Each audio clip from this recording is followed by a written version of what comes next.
fiscal year 2023. I believe that was you. Good afternoon. My name is AJ Soto. I'm the budget officer. I'll be running y'all through the FY23 operating budget, and then I would imagine the second item, which is the capital improvement plan. Director Barron and I will kind of tag team that one as well. So I believe it's the second page of your attachment, the one that's labeled page 1 of 3. We broke it out by activity. We broke it out by activity for each district. So in the downtown district, we'll start with the Downtown Cape program. And I intend to walk you all through each category, so please just stop me and ask me any questions. If you have them, I'll be happy to answer them. And if I can't answer them, I'll get the information and get back to the committee with his permission. So personal services, you see it's overall it's going up about 4.8%.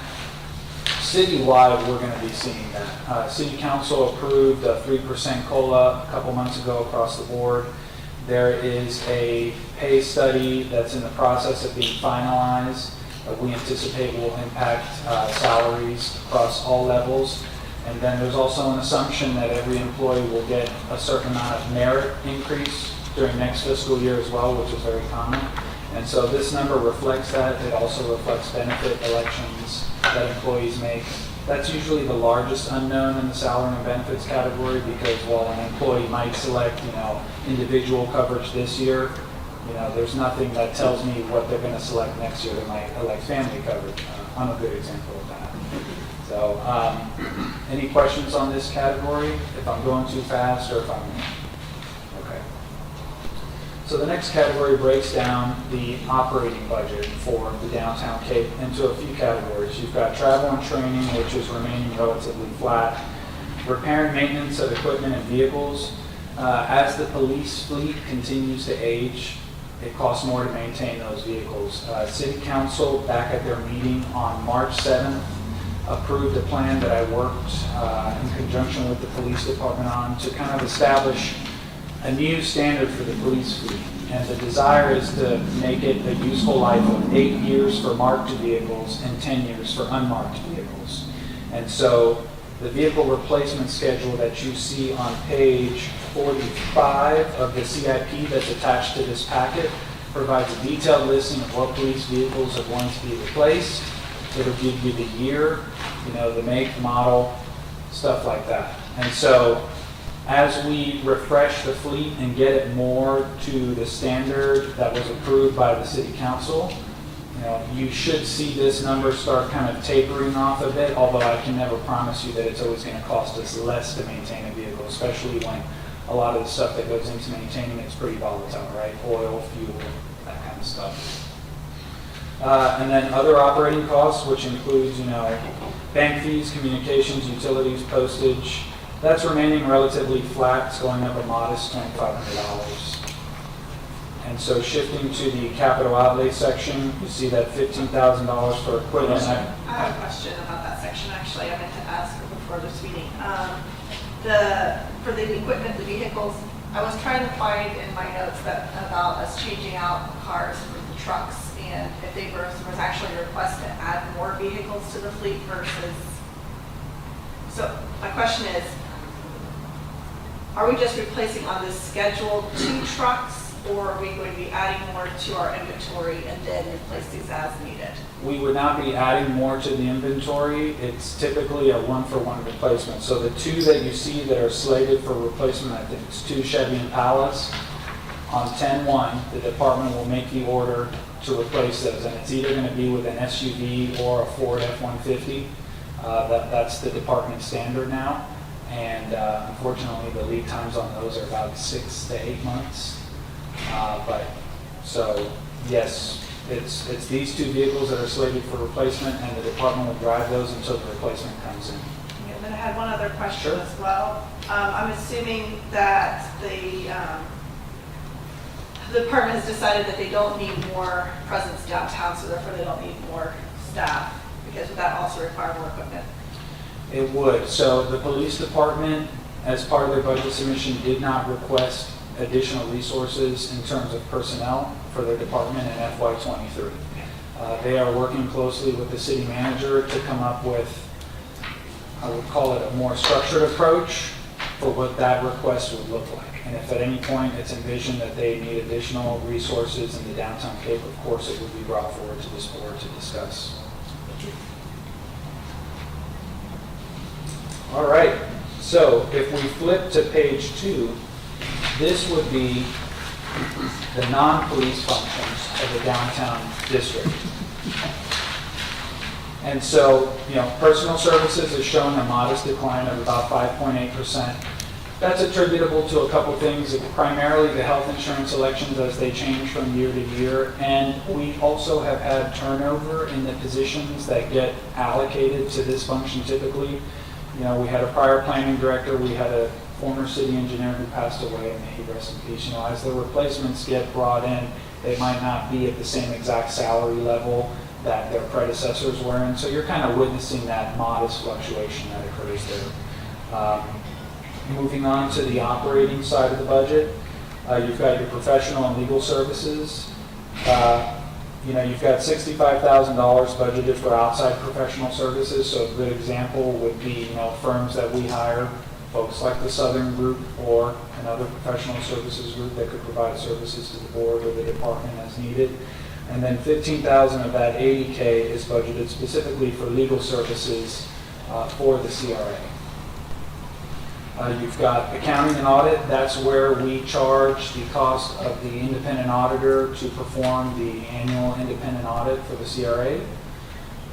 And then that $100,000 for other contractual services, you see we're leaving the 23 proposed budget the same as 22. Right now it shows $0 in expenditures, but 40,000 of that is currently encumbered with GAI. I believe they're one of our engineering consulting firms, Dennis. Yeah. And that was for a requisition for, I believe, a market analysis of parking lots. Yep. So some of that money is encumbered, it just hasn't been spent yet, which is why you see a zero. And I just wanted to point out that $100,000 was added back in the FY 2021 budget process at an August 24th CRA board meeting. There were a few changes that occurred to the budget that we brought forward to the board before we took it to the council. And the board as a whole made a couple decisions on certain line items that was done in anticipation of the new CRA coordinator being hired and onboarded. And the general thought and consensus of the board at that time was, hey, we have this new employee coming in. We're not sure what they're going to need. They're probably not sure what they're going to need either. And so let's park some funds in certain accounts so that way they have some resources to hire outside consultants or, fix stuff as it's identified. So there's a couple line items I'll point out like that. This was one of them.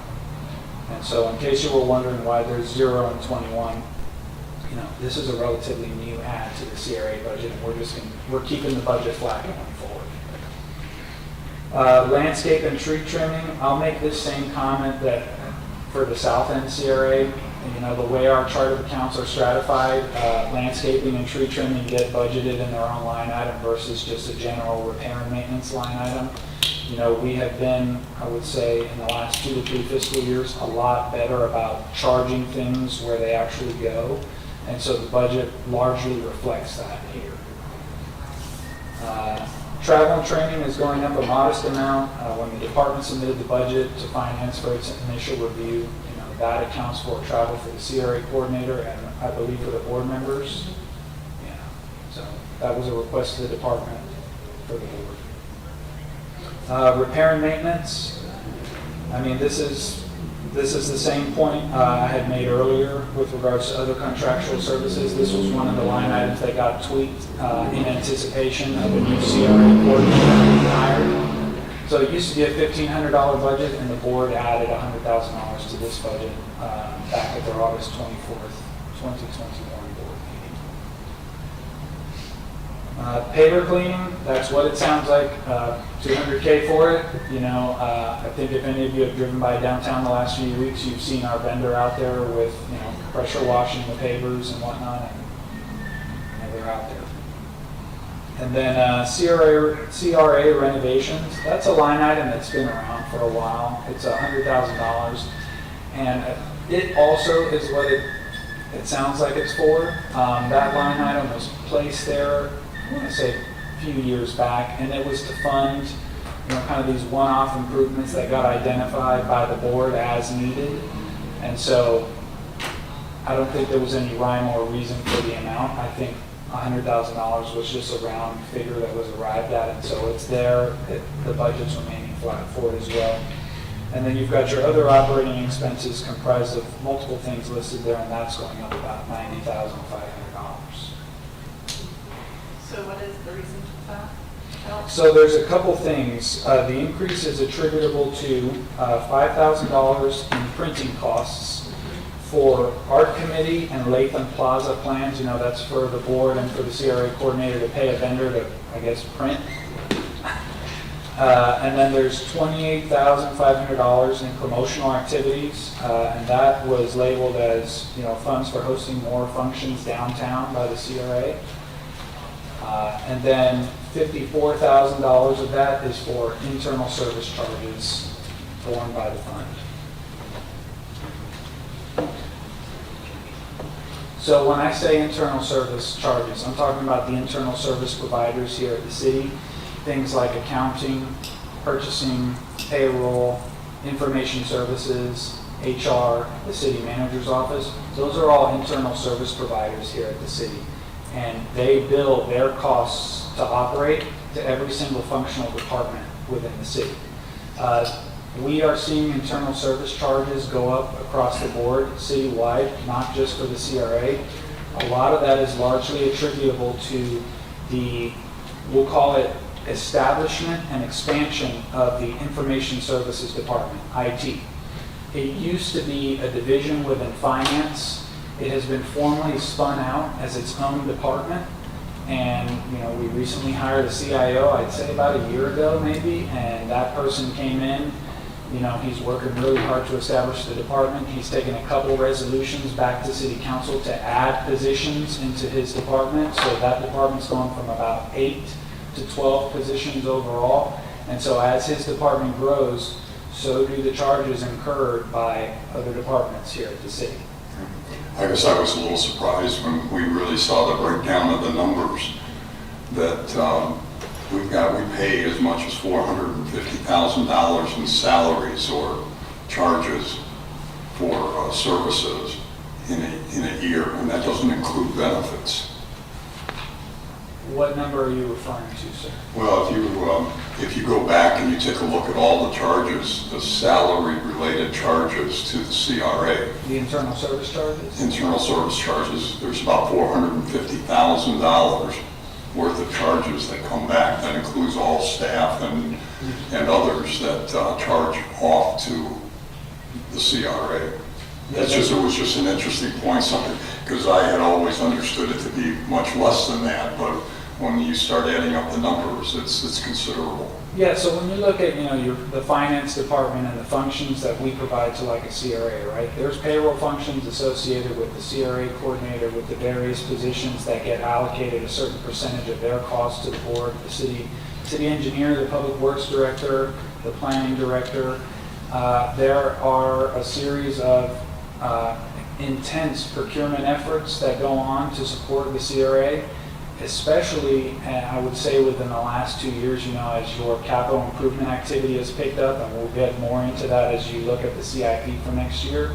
You know, all of that has a ripple out effect when it comes to departments entering requisitions, purchase orders being issued, change orders on contracts, payments being made to vendors. It costs money to do that. And so internal service providers attempt to recoup those costs via charges to the departments and services. Any questions from the board? Further questions, I should say? So I would imagine we'll have really robust questions about capital outlay. You see that section is increasing pretty significantly from 2022 to 2023. We're looking at a $19.5 million increase. I would imagine we would discuss that more in depth when we take up the CIP, because that's exactly what it's attributable to, unless the board feels otherwise. So you're saying you don't want to talk about it now, you want to talk about it later? Well, we could talk about it in the next section, which is directly related to it. I mean, we can talk about it now if you want. Let's talk about it now. Okay.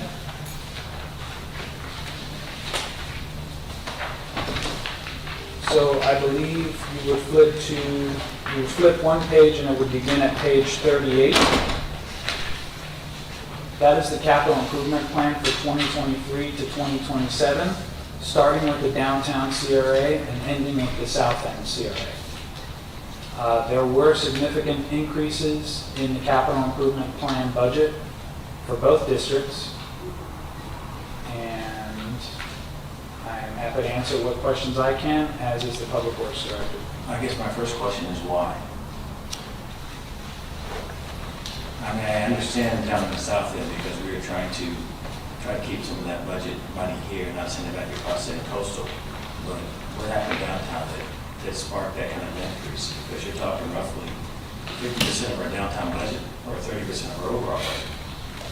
So the easiest way to say that's attributable is hearing your concerns, especially with being able to get more work done. Projects 4 and 5, which is the next two sections of downtown development, have all been pulled and funded in 23. Those costs were originally $5 million for one project and $4 million for the next, for a total of 9. The updated numbers for 2023 are $16 million. So a $9 million project is now, as we've gotten to full design, is at $16 million. And then we've also pulled all of that money into FY23 for funding, so that we can actually send both of those projects out to bid right away, rather than doing one now, waiting a year and a half to try to do the second project. So some of that ultimate increase is related to how those projects stagger out. And so explain to me the importance of those projects. That's the continuation of the downtown redevelopment project that just got finished last year, that was done by Petticoat Schmidt involved with GAI on the part of the south section of the downtown redevelopment. So this is everything from 11th all the way up to 4th, I believe. 11th Avenue South to 4th Avenue South? Yep. So that's the remaining section that's down there inside the CRA, to continue on with the same theme and theory that's gone on for the other sections of that downtown development piece, which includes everything from Margaritaville all the way down to 4th, and then the section on the far end of 11th, from 11th to 16th, that's already been completed. I can tell you my big concern is just listening to we'll call it our instructions that came from council, that they want to see more coming out of this board. And my opinion, more coming out of this board is stuff above the ground, not below the ground. And don't get me wrong, I'm all about the infrastructure. You know, being an engineer, that's what we do. But it seems counterintuitive to what they were pushing for. You know, they want to see some of the things that, you know, that these boards have been trying to do for a while, as far as some of the stuff that go in the downtown area. It's great that we're finally being done with the pier, but seeing some of that stuff being done, see some of the beautification projects being done, just wrapping all that stuff up. And when you sweep $20 million out of what's our current budget? Well, if you'll move on to page 42, you will see all of those things you were talking about, which is the art master plan, the lighting master plan, the wayfinding signage, the pier entry plan, and all the funding that's attributed to there. So there's a little over $3.6 million in FY23 that's been officially documented. Most of page 42 has been talked about. It's been tossed around by this board. It's been tossed around by the previous director. It's never really been put into a budget form whatsoever. So this year we've taken advantage of that, working between me and the budget officer, as well as Heather and Taylor, to actually document these costs and actually put them on a schedule and put them in front of you. Because before now, it's kind of been all these plans that you all have talked about or not talked about, that have not really ever been in a plan, and so now they are here. So there are parts of that that are included in that. I can't speak to any of these because Taylor and Heather have kind of taken those because they are above ground and they aren't necessarily infrastructure. We've met and kind of come to an administrative decision that says it makes better sense for Parks and Rec to kind of take on those projects in coordination with Taylor and Heather, rather than Public Works, because bike racks and lights and seating and things like that don't necessarily, aren't really Public Works forte, and that's some of the things that we struggled with in getting the bike parking and the site furnishings master or plan out was simply the documentation coming from the landscape architects, and it's not necessarily the same as what we see from the engineering firms, and so we struggled really hard with trying to get together specs and drawings for things that we're not used to because they're not really infrastructure related as our part. So that might answer some of your questions, is that part of that money is actually, keep in mind, a lot of these projects have been around for a while, so we've updated all of these costs to be current costs, today costs. So there's been a lot of movement in projects and their costs based on the new dollar amounts of what we're seeing projects go. There are also some of that in earlier meetings, we talked about the Central and South Basin stormwater projects that have been completed by Jones Edmonds and Hanson together. Part of that has encumbered some of these projects with new costs and then phasing those projects in as well. So again, you're seeing additional infrastructure projects having to do with both the Central and South stormwater basins included in both of these. Dennis, along those lines, there's under Phase 3C, the Project 4 and 5, there's construction costs identified that make up part of that $22 million. Is that all going to be spent this coming year? The intention would be, depending on tonight's conversation with City Council on alternative bidding programs for projects 4 and 5, it may not all physically get spent this year, but it will physically get encumbered. So those projects will go out to bid, and as soon as the bid award is made, that money has to be slated aside and slid across. So while that whole $22 million may not necessarily be spent in '23, the intention is to have those projects across the finish line, ready to go to construction, and the money encumbered at that point.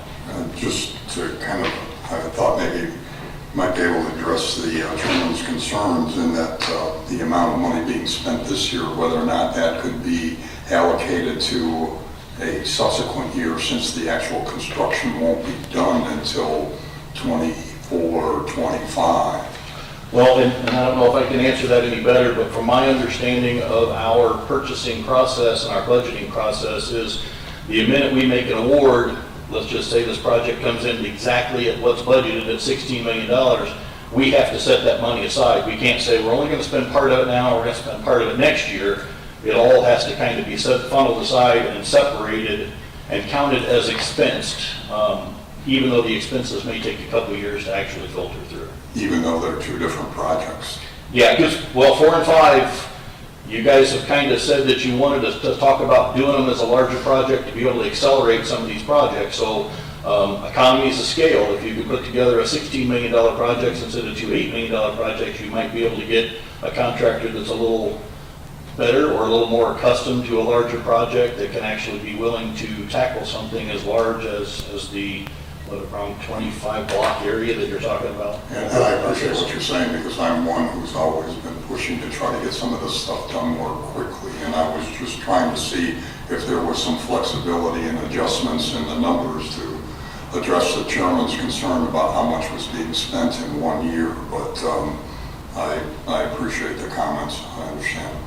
Yeah, I think the original previous CIP actually had that $16 million for projects 4 and 5. While it was not $16 million, it was only around 9.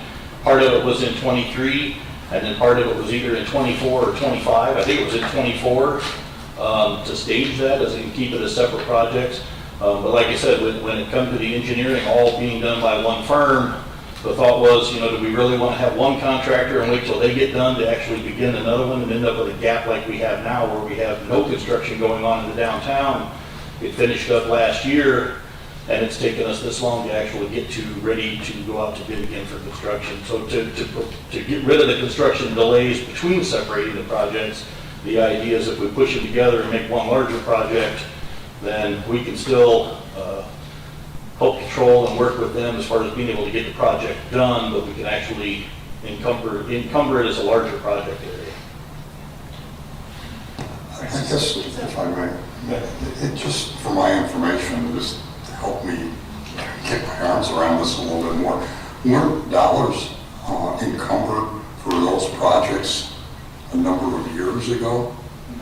That it wasn't? So as part of the budget process, we have encumbered the engineering costs that we've done so far, but if we don't actually get them completely to construction award, those numbers have just been carried forward year after year after year until we actually get them to Everything that physical I've heard in construction. previous years is that we need to encumber all of our dollars at the end of every year.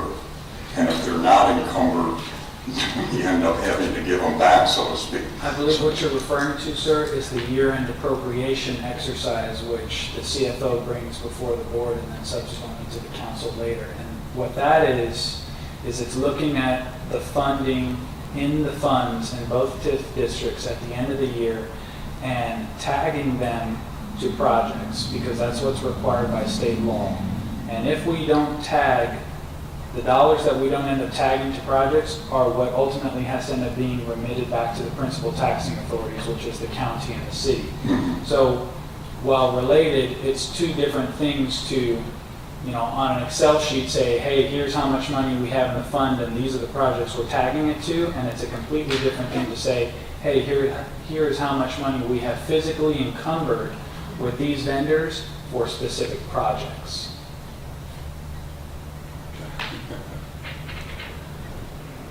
I know. I wish it was easier to explain. So I do have, are you done?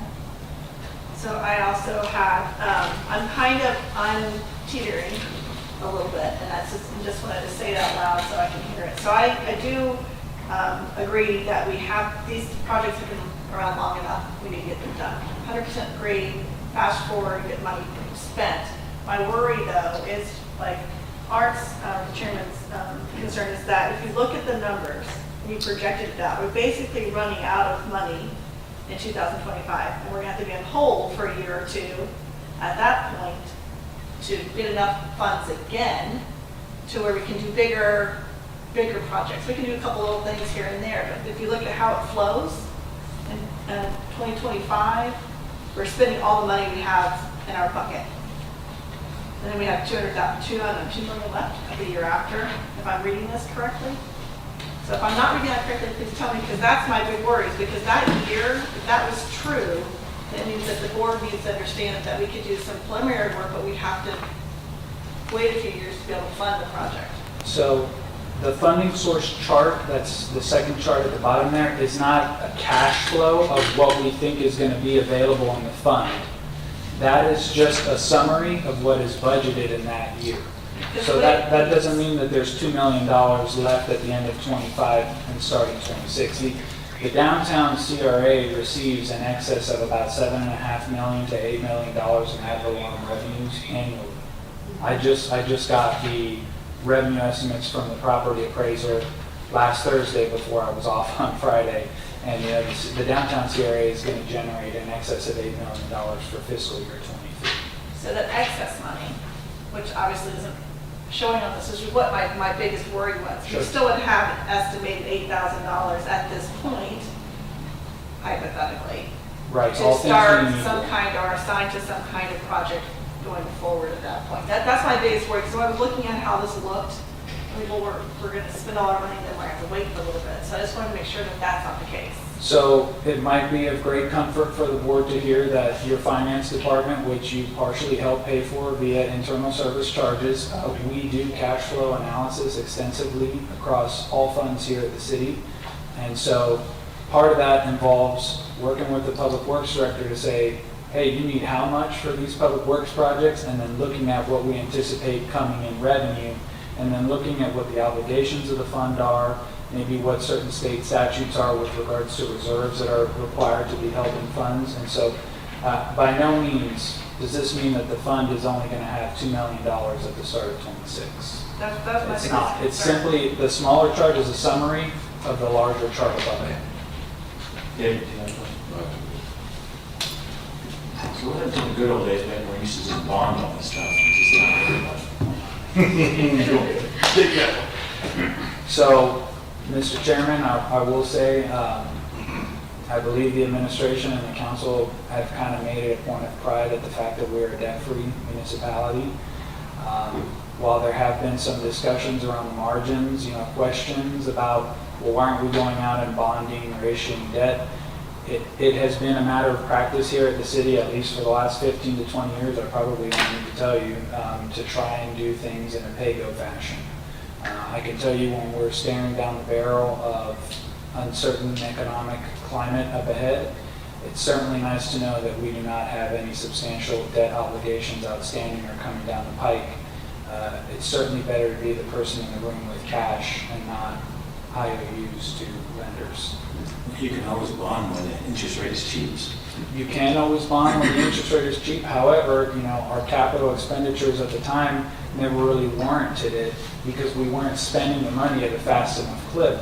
So what would have happened is we would have gone and borrowed all this money and then had to pay debt service on it, and we wouldn't have been spending it quick enough. So yeah, there's arguments to be made on both sides, but that's the position of the city right now. We like the fact that we're debt-free, and we'd like to try and remain debt-free. And I think that, we can help the board achieve its goals, and still do it in a fashion to where we're not, hamstringing ourselves financially down the line. One of the things that would really be helpful, I'm sorry. So based on exactly what you just said, if we're staring down the barrel of a potential economic disaster, what problem, or headwinds, whatever you want to call it, what does this project do to help the city weather that? Well, the projects you're discussing with the downtown CRA, I've been with the city a meager 3 years, but these projects have been in the downtown CRA CIP for years. And so at one point, it was a priority identified by city staff working in conjunction with the board that these infrastructure projects were worth completing. What you're seeing right now in the summary in front of you is what departments and organizations across the city, I dare say across the country, are facing. And it's that, hey, this project estimate, which was at $9 million for 3 or 4 years, got dusted off now that we've had a public works director in place for longer than a year who's really come in and kind of helped work through the backlog that existed, and also working with consultants to draft more updated, more realistic project estimates. That, coupled with what you read about in the news in terms of inflation and supply chain shortages, you're seeing it right here. It has manifested itself into this. I'm also new to this board, so I don't have the history of It's all okay. that. I didn't either. But like, what problem are we solving? Are we currently flooding downtown, or like? Today we're not, it's not raining, but tomorrow it could be, or the next storm, it could be. And we do have significant drainage issues that all of these projects help entertain and help solve, because we actually put curb and gutter on the streets. It helps keep the water in the streets. It helps keep the water into the drainage system so that then gets pulled off and gets shipped out to the central basin and or the south basin, depending on where the water's going. So inevitably, a lot of this does come back to stormwater is a primary focus. Just like I was at the CRA, the Projects 4 and 5 open house, I explained to most of the residents there that we were directed to kind of solve 4 problems. And one of the 4 issues, I should say. So one of them is drainage. The other one is updating the utilities that are there. A lot of it is to make it uniform, make it match the rest of it. Another one is increase public parking. So we've done that as we continue on with these projects. We're adding parking spaces where it seems to make sense. We're updating the end zone areas. We're updating all the drainage and all the utilities in all of those areas. So, and like I said, yeah, literally the Hansen and Jones Edmonds studies that were done for the Central and South Basin, that's what's kind of rejuvenated these most current numbers, which is staggering if you look at these numbers compared to the last book we just presented out, which AJ has in front of you. Most of my numbers went from 20 to 40. I mean, I doubled the cost of the same projects. I added, I think, 1 meter project in the whole entire thing, but the project costs have doubled just by updating them. Some of these appeared back in 2014, 2015, so it's taken 8 or 9 years to actually get them to the point where we're ready to start doing construction, and those costs of, while they might have been updated, they haven't been updated to the current year's costs. Jerry? Yeah, I'd just like to say, I've been on the board for, 6, 7 years, and ever since I got on it, the infrastructure was number one, priority with the board and the city council to get it done. Some of these numbers you were just talking about, well, the projects that we're talking about now were supposed to be started in 2018. I have a spreadsheet showing, okay, it's going to be 19, it's going to be 20. They've just been pushed forward, but these were high priority projects. The number one priority, as I've always understood it, is to get the infrastructure done, and then, you know, the vision plan and all that was sort of our next step. But the infrastructure was the main thing. So from a history standpoint, the only reason we're talking about now is for various reasons it wasn't done 2 years ago. Gary? The one thing that I think we're all kind of missing here is this doesn't give us a good bottom line indication of where we are at the end of every year. You know, how much do we still have left in our budgets and so forth? It projects what's going to be expended in the way of costs and roughly where some of the funding sources are coming from. But what's remaining? There was some spreadsheets that were done for us. It was now almost 2 years ago, which really, in almost a simple sheet, it's called a summary cash flow projections, which really gives you a much clearer picture of where we are at the beginning and at the end of every year, all of the expenses, all of the capital projects and what. It would be helpful to see it in this form, because all that information isn't here in what we've at least been given today. I'll speak with the CFO on that. I'm familiar with that schedule, and that's part of the activity that we conduct quarterly, annually. But cash flows, as a matter of practice, are not listed in the budget document. Those are internal work papers that we have, not for publication, because they're changing constantly, right? For me to tell you what I think we're going to end with in 5 years, it is just that. It's an estimate. And so while it might be a gauge of where we'll end up, the hesitancy to publish it in a document like this is the capital improvement plan is really to provide the readers with a 5-year window of what the planned expenditures are of the entity, and it's a rolling 5 years. So that information. Me as a board member trying to understand and manage how we need to operate over the next couple of years and where we can expend our monies or not, I need more information to be able to do that. Mr. Patel, I have no record of you reaching out to me asking for that, but I'm sure if you do, we'd be happy to provide it to you. But we don't omit it from here just to, keep you in the dark or anything like that. I haven't personally asked you for it, but I've asked for it numerous times. To whom? In these board meetings, I've requested it numerous times. You'll have to forgive me, sir. I haven't been present at the board meetings. What has been the response given when you've asked for it? Okay. I'm asking for it now. Well, I haven't been to the CRA board meetings before, so if it's been asked for, I'm not sure what the response has been given, Mr. Yeah, Chairman. that's fine. No, I think it would be valuable for all of the board members to be able to see where we're heading. So I'm clear, you want a revised version of that cash flow document that's in your hands? Right, both for the downtown district as well as for the south end. I will discuss that with the CFO when she returns, and we'll have an answer back to the board. Francis? I just want to do a little deeper dive in what Jeff was saying, and maybe it will help answer David, since you weren't here. Just for the record, not necessarily to point anybody, but for these projects in the past, this one we're specifically talking about 4 and 5 and infrastructure as a whole for the board. For those who were on the board or those who lived in this area back 2 decades ago, even just a couple of years back in the area that hasn't been done, pipes and whatnot were corroding and cracking and bleeding through the concrete. And we could not, as a board, promote this as an area for developers to invest in if we could not support their infrastructure needs. Therefore, to get us to be able to move forward and promote businesses such as Margaritaville or any other businesses that are interested in the area, we had to deal with infrastructure and making sure we can support the demand that they would have and update it to current code.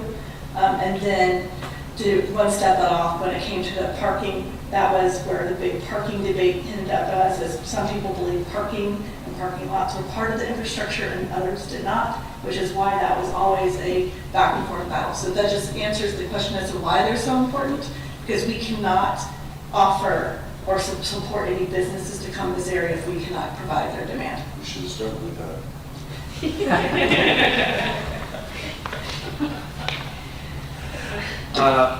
My understanding of the projects that we're talking about, 4th Avenue South down 11th Avenue South, part of the reason why the county allowed for us to go through A1A and onto the other side is because that's tied to the flooding on the south end as well, is that correct? Dennis? I don't know that I can answer that question, simply because I inherited all these as a project bundle. I'm guessing that is correct, simply because it's defining the boundaries of the CRA, and then this project overall was approved through multi-phases, obviously, to be able to get to address the entire area from the north all the way down to the south end of the downtown CRA. So then, why couldn't we use some more of the money out of the south end to pay for more of these projects? Because it seems like we've already documented this is all tied together.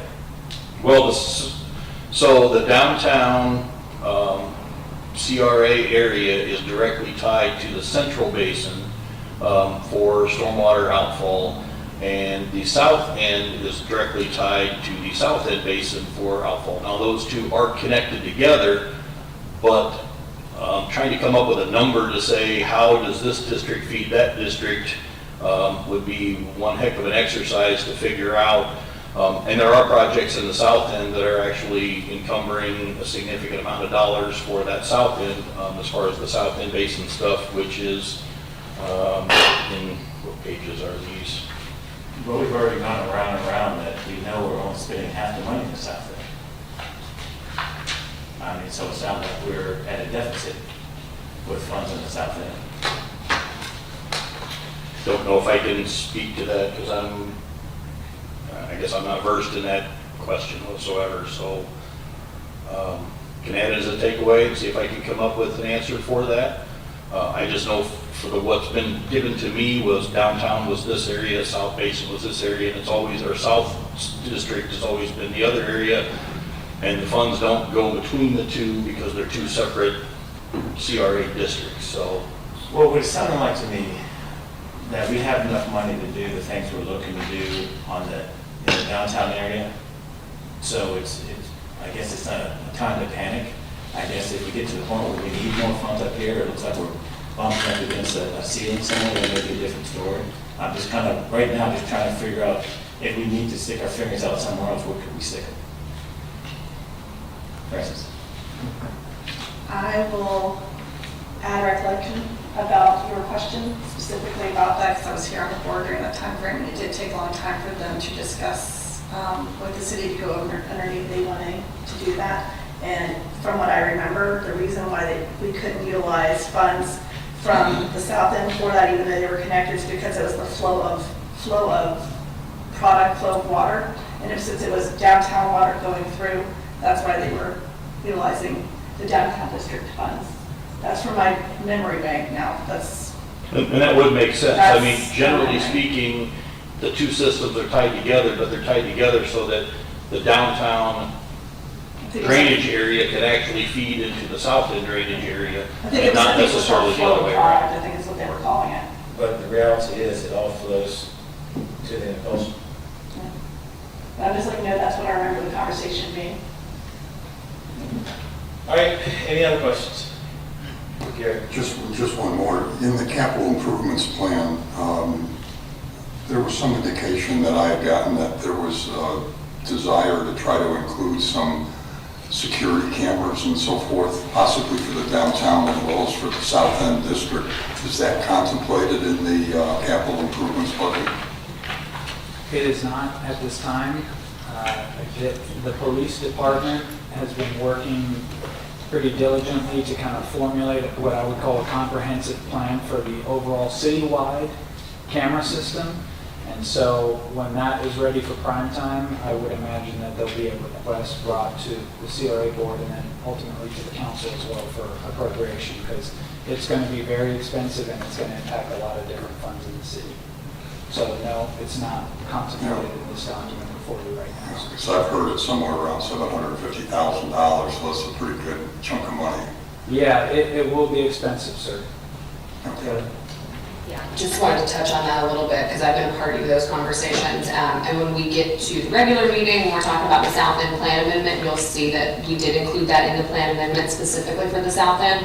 Downtown was a little bit different because we already have the Cape downtown. So as far as having leeway to increase security purposes with cameras downtown, we were fine. But in the South End, we did need to add that in the Plan Amendment. And so you'll see it touched on there with a rough number budgeted to that came from estimates that the police department received.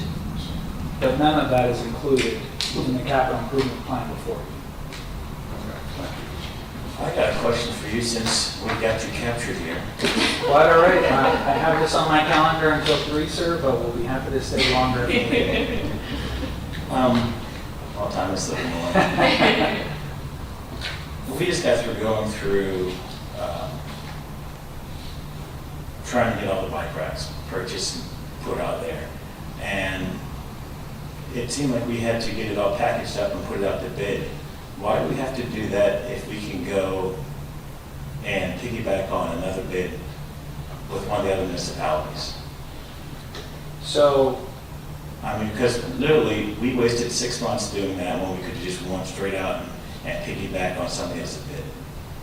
when you guys submitted, so I don't handle the requisitions or procurements for the CRA, that would be the fine folks over here, but typically the rules for our procurement are if there is a municipality in Florida where there is a competitively bid contract that you can piggyback off of, typically that's a procurement mechanism we use here at the city. I'm unfamiliar kind of with what went down with regards to the bike racks. So we don't have to, if we choose to do it every time, we can always do that if there is another municipality out there that has the product that we're looking for. Yeah, if there's a municipality out there that has a competitively bid contract in place with the vendor you're looking to do business with, and it is, brought forth before the board, and the board says, or it's presented to the board, hey, we went out, we got 2 quotes, and then we got this 3rd quote from this vendor that has a competitively bid, contract in place with this municipality, and, we can go that route, and it will be quicker in terms of procurement, you can. But sometimes those competitively bid contracts don't always mean the best price as well. And, I think as all you members know, a lot of times for government entities that do procurement, price is king, right? But sometimes we want to get the job done faster. So rather than drag it out looking for a different bid, we could just go straight forward and start putting bike racks in. Yeah. It appears like this last time, exactly what we did was we went out looking for bids, we didn't get any bids, and we had to do what we probably should have done from the very beginning and just piggyback on somebody else's bid. Yeah, the gift of hindsight in this instance, yeah, you probably could have piggybacked, but, having not been personally involved with it. I will say though, your planning director, you've got the parks director, and you've got the public works director who when, they put their minds to it, they can go out and get it done. And I know there are frustrations from the board in terms of the speed with which this stuff is getting done. But, No, I guess the question I'm asking, I just want to make sure there's nothing to stop us from doing that. no, I don't imagine there are, as long as we follow the city's established procurement rules. You can go out and piggyback a contract that a vendor has in place with another municipality. So maybe that's the question I'm asking. What are the city's established procurement rules that, what needs to happen before we reach out and do that? Well, so there's a couple different ways you can go out and do procurements. Do you want to take I this one? can try to field some of it. Sure. So generally, we bid a project when we believe we're going to get an active response, as of what we did with the bike racks and site furnishings. We were all surprised when we got absolutely no bids. So our internal decision amongst basically the 3 of us plus Jason was, how do we now take something that we didn't get a bid on and try to turn it into a project? So Jason looked around and was able to find somebody that could piggyback with some of the bike rack stuff. We found another, basically a general contractor that had a contract with Jacksonville that was willing to try to piece it together to be able to put it done. A lot of what it comes down to is we have to make that decision early on whether we want to try to send this project out to bid, or do we want to spend our internal time trying to find a piggyback going with any of the municipalities. Obviously, there's hundreds of municipalities in place, just like the contracts we have for paving. Right now, we have 3 contractors that have agreed to do paving with us. We have contracts, but they've all 3 abandoned those contracts because they can't get the work done. So even that contract might not even be worth anything. We might find a piggyback that's perfect, and we reach out to the municipality, and they say, well, yeah, we have a piggyback, but they're not answering our calls, so they're not going to answer yours, type of scenario. So sometimes we have to have knowledge. It's obvious, easy to know that a lot of us use the sheriff's department, master bid on vehicles. That's one we commonly use, and we all know it's there. But when it comes down to bike racks, the one that Jason found actually incorporated some of these specific bike racks. That the enduring process we did for picking out bike racks.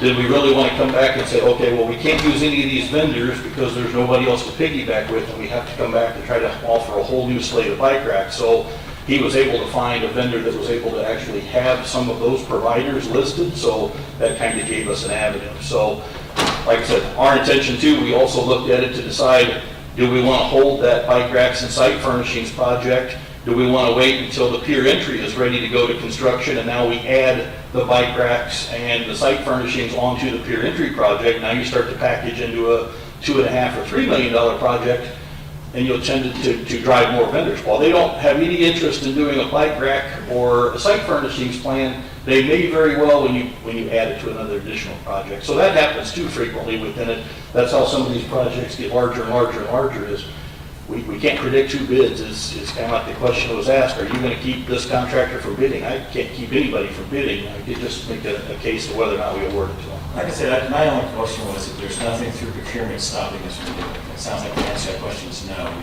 You guys should make a determination, figure out the best way to move forward. Correct, and a lot of it does come back to the municipality also has to agree that they're okay with us piggybacking. I got a request this morning for one of our beach communities to piggyback off of an existing contractor that we have a contract with. I got to decide how important that is to us. It's one of our debris contractors for a hurricane. Well, a hurricane hits us, they're probably going to hit one of the next 2 beach communities next to us. Do I want the person that we're contracted with to be sharing their labor with the next 2 communities? We're going to have enough work for them. But I have to make that decision before I say, yeah, go ahead and piggyback. I have to really make that decision whether or not it's in our best interest. And sometimes it's just not in our best interest. We don't want to share that contract with somebody else simply because we want to make sure we keep our forces for the people that are here. Any other questions? Okay. Mr. Chair, if everybody would flip back to the page that says page 2 of 3 at the bottom, we would be rounding out the operating budget for the downtown CRA, and you'll see a new section here called Incentives Program. So this budget contains $500,000 set aside for a newly established incentives program for 2023. So that was all that was left on this page to discuss. Any questions on this page before we go to 3 of 3? Mr. Chairman and members of the board, page 3 of 3 is the operating budget for the South End CRA. Again, personal services, you see that it's a 10% change, but it's a modest decrease of $11,000. It's for the same reasons I attributed earlier. Benefit elections are the big driver there. And then in looking at the following operating categories, you've got professional and legal services, accounting and audit, other contractual services, and then you've got landscaping and tree trimming. For the South End CRA, all of the landscaping and maintenance costs used to get charged to the repair and maintenance line item, which was that $240,000 that you see there. But again, because of the way we stratify our accounts, where we charge tree trimming, we charge landscaping, and we charge janitorial to contractual services, you see that we've actually put a budget for it maybe where it didn't exist. But we left that $240,000 in repair and maintenance untouched because just like with your capital projects, your major maintenance and repairs items are costing money too, and this is the money that gets set aside to maintain the skate park, to maintain the turf field out there. And then you have your other operating expenses, which went up $76,000, $3,500 of which is attributable to promotional activities, and $71,000 for internal service charges. Of the two districts, the one that has kept your internal service providers busiest within the last year has been the South End. And you have that beautiful new playground structure out there as a great example of one of those items. Above the ground. Yes, sir. Above ground, visible. And then going down to the capital outlay section, you see the capital improvement plan is going up about $3.2 million. And then I would imagine the board would probably want to have a discussion about that. So we could flip to the capital improvement plan if the board is ready to, unless there are any questions on this specific page. I don't see anybody, so please go ahead.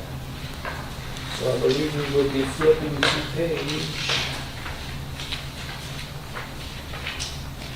page 46. Starts the south end portion of the 5-year capital improvement plan, and I'll yield the floor to the Public Works Director.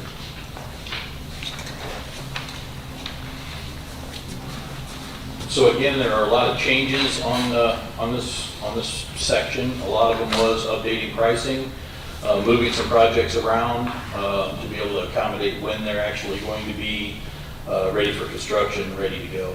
So I don't know if you have any specific comments or any specific questions about any items. Here. Dennis, just for my clarification, the only thing we're talking about here is stormwater. What about water and sewer?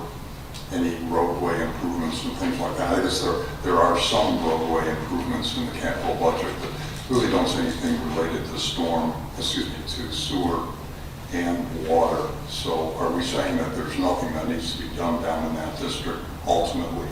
So I guess the best answer to that is our hands for water and sewer get a little tied in the South End districts, and a lot of it was in relations to how the subdivisions or how the particular areas were developed.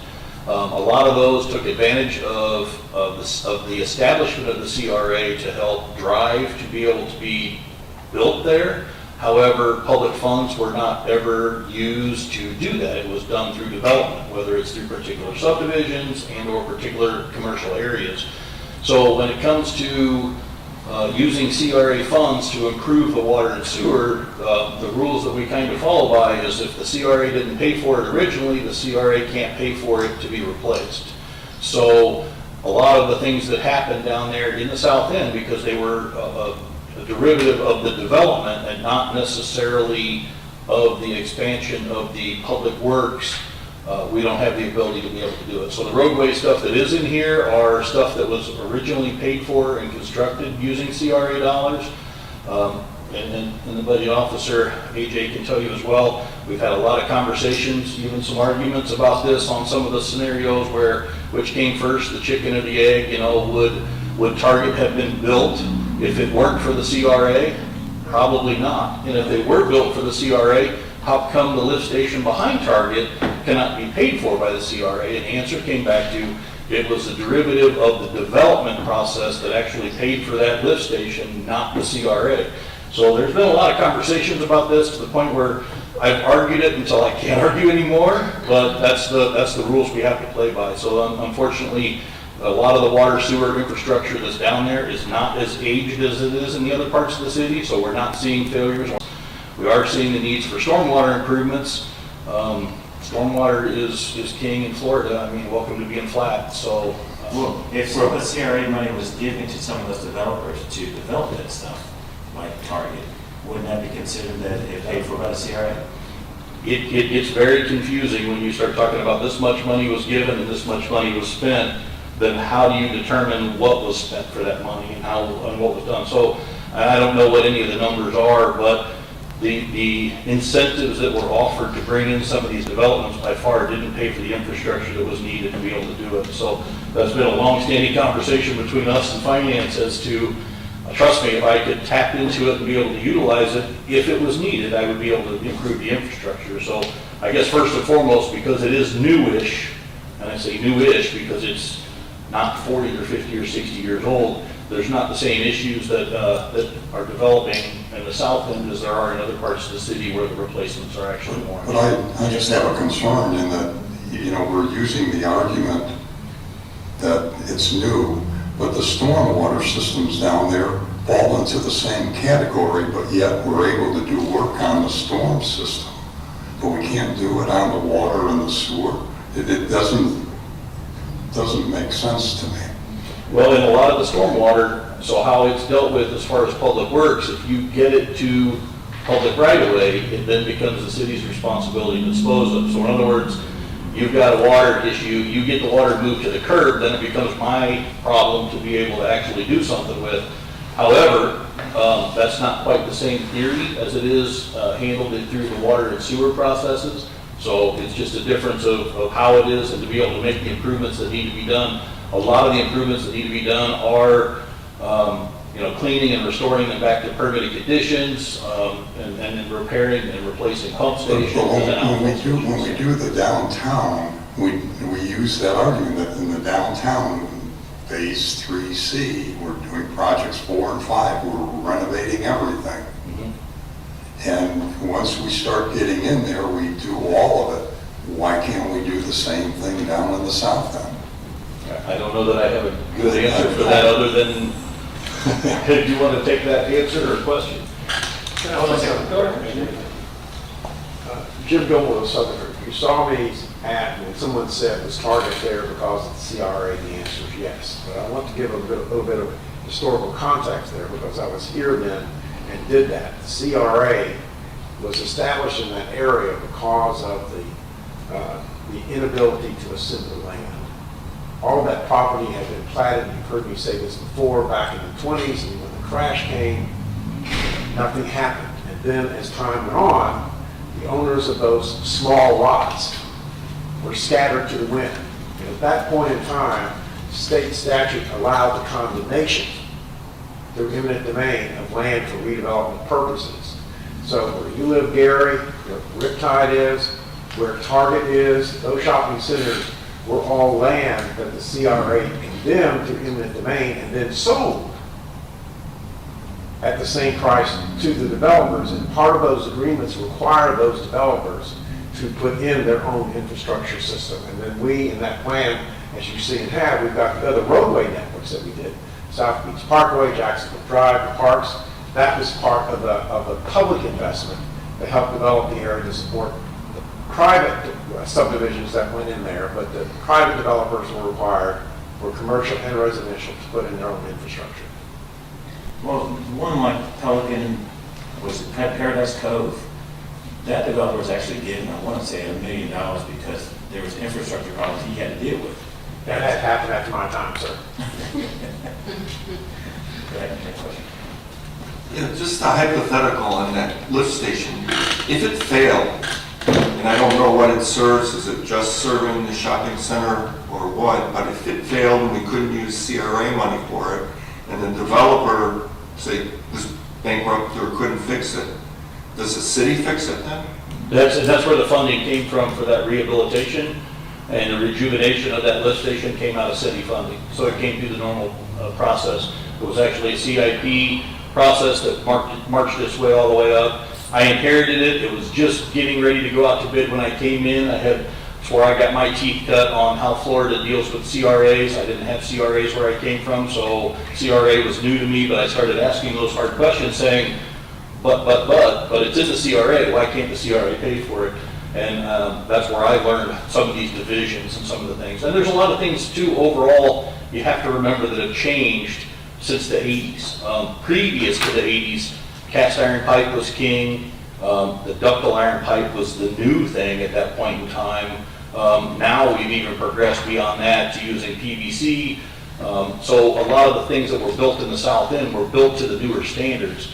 Downtown, you're still dealing with cast iron piping, which tends to fail, especially as it ages. So that's another one of the reasons why the downtown section has been saying, we need to replace all this infrastructure while we're in there, as opposed to the south end where you've got a significant more amount of PVC piping, more of the concrete drainage and whatnot to be able to do it. It was built to a lot newer standards than what the downtown stuff was originally built to.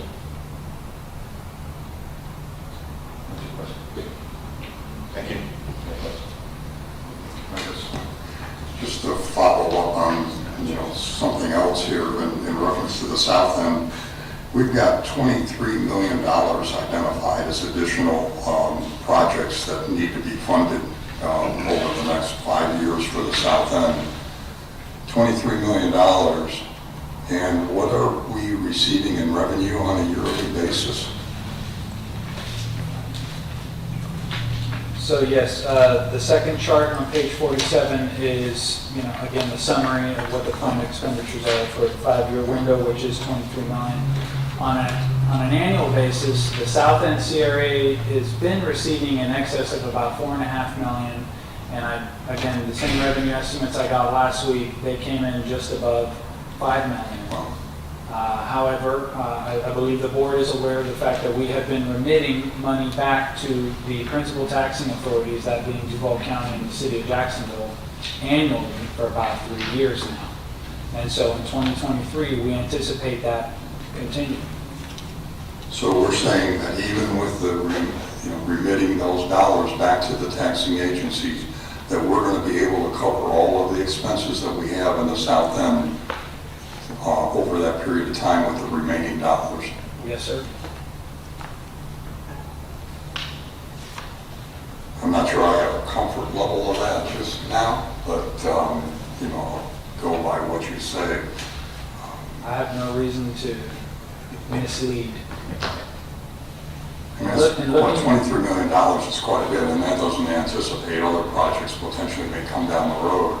That's true. Plus the fact that $10.5 million 2 years from now that we're going to anticipate expending could be something more than $10.5 million, because we're talking about escalation going 2 more years.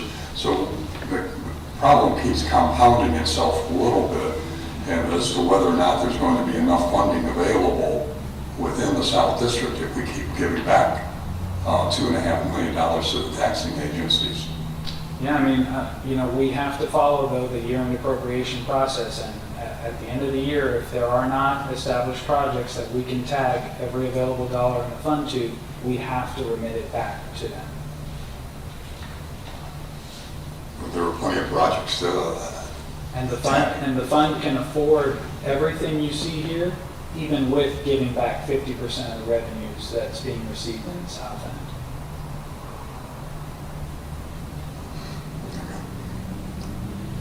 Anyone else?